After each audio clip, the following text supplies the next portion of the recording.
காரைக்குடியின் மண்ணின் மைந்தன், மக்களின் மனதில் குடிகொண்ட தீரன், கல் நெஞ்சம் இல்லா மனிதன், மங்காத புகழ் கொண்ட அமைச்சன் டாக்டர் டி.கே. பிரபு. புகழ் நிறைந்த காரைக்குடி மண்ணில் 1985 மே 16 நாள் பிறந்தார் டாக்டர் டி.கே. பிரபு. சிறு வயதிலிருந்தே பிறந்த நாட்டிற்கும் மக்களுக்கும் நன்மை செய்ய துடிப்புடன் இருந்தவர். அதற்கு முக்கிய காரணம் ஒரு வரலாறு என்றே சொல்லலாம். 1942 ஆண்டு தேவக்கோட்டை மண்ணில் நடந்த ஆகஸ்ட் புரட்சியில் இந்தியாவில் முதன்முறையாக சிறை உடைப்பு போராட்டம் என்பது நடத்தப்பட்டது. அதை செய்தவரில் ஒருவர் தியாகி செல்லத்துரை அவர்கள்.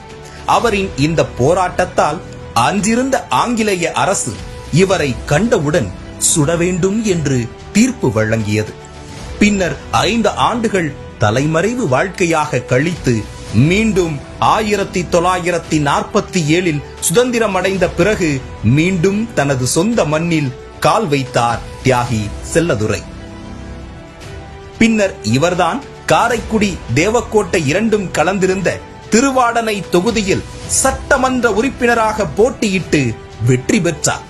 இப்பேற்பட்ட வரலாறு கொண்ட தியாகி செல்லதுரை அவர்களின் கொல்லு பேரன்தான் டாக்டர் டி.கே. பிரபு அவர்கள். இவரின் தந்தையாரான துரை கருணாநிதி அவர்களும் தனது 17 வயதிலேயே இந்திய கப்பற்படையில் சேர்ந்து 15 ஆண்டுகள் பணியாற்றியவர் ஆவார். இத்தகைய பாரம்பரியமும் தியாக உணர்வு மிக்க குடும்பத்தில் இருந்து வந்த டாக்டர் டி.கே. பிரபு தனது பட்டப்படிப்பாக பல் அறுவை சிகிச்சை, இளங்கலை மற்றும் முதுகலை படிப்பையும் பின்னர் அறிவியலில் முதுகலை படித்தவர். தான் படித்தது ஜெர்மனியாக இருந்தாலும் தன்னுடைய இந்த ஜென்மம் தன் மக்களுக்கு என காரைக்குடியில் தன் சொந்த பல் மருத்துவமனையான பிரபு டென்டல் என்ற பல் மருத்துவமனையை துவங்கினார். மேலும் உதவி நாடி வரும் மக்களுக்கு இல்லை என்று கூறாமல் உணவு, உடை, கல்வி என பல விடயங்களில் அள்ளி கொடுத்து அரவணைத்து பசுமை மரத்த ஆணி போல் அன்பாகவும் ஆழமாகவும் மக்களின் நெஞ்சங்களில் பதிந்து போனார். பின்னர் தான் செய்த பணிகள் மேலும் சீர்மிகு தொடர வேண்டும் என நினைத்த டாக்டர் டி.கே. பிரபு அவர்கள் தமிழக மக்களின் நெஞ்சங்களில் குடிகொண்டுள்ள தமிழக முதலமைச்சரான விஜய் அவர்கள் துவங்கிய தமிழக வெற்றி கழகத்தில் இணைந்து களப்பணியாற்றினார். பின் சட்டமன்ற உறுப்பினர் பதவிக்கு போட்டியிட்டு தேர்தல் பிரச்சாரத்தில் குறைகளை கேட்டறிந்து குறை தீர்ப்பேன் என வாக்கு கொடுத்து பெருவாரியான வாக்கு வித்தியாசத்தில் மக்களின் பேராதரவுடன் வென்று தற்போது இயற்கை வளங்கள் துறை அமைச்சராக மிகவும் சீரான வகையில் சேவையாற்றி வருகிறார் டாக்டர் டி.கே. பிரபு அவர்கள். அவ்வாறாக பதவி வரும்போது பணிவு வர வேண்டும், துணிவும் வர வேண்டும் தோழா என்ற கண்ணதாசன் வரிகளுக்கு ஏற்ப கைக்குடி என்னும் ஊரில் தேர்தல் பரப்புரையில் மக்களுக்கு கொடுத்த நம்பிக்கையின் அடிப்படையில் மக்கள் கேட்ட சாலை வசதியை தேர்தலில் வென்ற அடுத்த நாளே சென்று செயல்படுத்தினார் அமைச்சரான டாக்டர் டி.கே. பிரபு அவர்கள். அதேபோல் பாவாசி என்னும் ஊரில் பல வருடங்களாக மக்களுக்கு இருந்த குடிநீர் பிரச்சனையை சரிபார்த்து அமைச்சராகி 20வது நாளில் தண்ணீர் வரும்படி வழிவகை செய்தார்.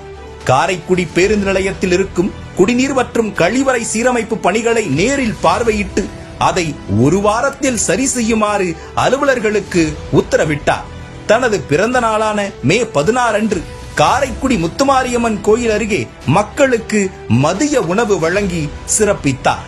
துப்புரவு பணியாளர்களின் கோரிக்கைகளான துப்புரவு கருவிகள் மற்றும் அது சார்ந்த விடயங்களை கேட்டறிந்து சரிபார்த்தார். உலக பட்டினி தினத்தை முன்னிட்டு மக்களுக்கு காலை மற்றும் மதிய உணவு வழங்கி சிறப்பித்தார். இரத்த தானம், அன்னதானம் மற்றும் இதுபோன்ற நிகழ்வுகளை சிறப்பாக செய்து வருகிறார். மேலும் சிறப்பாக கூற வேண்டுமென்றால் காரைக்குடியில் பிறந்து வளர்ந்த மண்ணின் மைந்தனாக இருந்து சட்டமன்ற உறுப்பினராகவும் அமைச்சராக மாறிய முதல் மனிதராகவும் திகழ்கிறார். இதன் பிறகு காரைக்குடி மாநகராட்சியையும் அதன் சுற்றுவட்டார பகுதிகளையும் தமிழ்நாட்டையும் தனது பதவியை பயன்படுத்தி இன்னும் சிறப்பாக கல்வியிலும் தொழில்துறை வளர்ச்சியிலும் சீரான இயற்கை வளங்களையும் உருவாக்கி சிறப்பிக்குமாறு எங்கள் இயற்கை வளங்கள் துறை அமைச்சரான டாக்டர் டி.கே. பிரபு அவர்களிடம் பணிவன்புடன் கேட்டுக்கொள்கிறோம். மாபெரும் சபைகளில் நீ நடந்தால் உனக்கு மாலைகள் விழ வேண்டும், ஒரு மாசு குறையாத மன்னவன் இவன் என்று போற்றி புகழ வேண்டும் என்ற வார்த்தைகளுக்கு ஏற்ப அமைச்சர் டாக்டர் டி.கே. பிரபு அவர்கள் ஒரு சிறந்த தொடக்கத்தை ஏற்படுத்தி சரியான வழியில் மக்கள் மனதில் என்றும் இடம்பெற்ற பேரன்பும் பணிவும் கொண்ட எங்கள் மாண்புமிகு அமைச்சர் டாக்டர் டி.கே. பிரபு அவர்கள் நம் அமைச்சர் நமது பெருமை என்பதில் காரைக்குடி தொழில் வணிகக் கழகம் என்றும் பெருமை கொள்கிறது.